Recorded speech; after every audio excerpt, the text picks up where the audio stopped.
Let's clarify Rogers Xfinity box.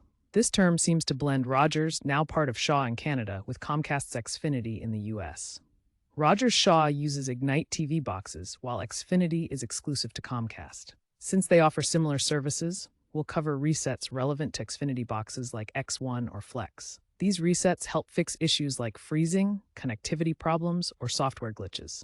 As of late 2024, Xfinity even has an AI-powered smart reset feature in the Xfinity app for automated fixes.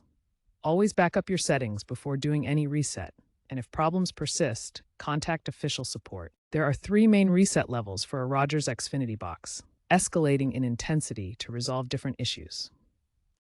The first level is a power reset, or soft reset. This acts like a reboot, clearing temporary memory without affecting your settings. The second level is a system refresh, or hard reset.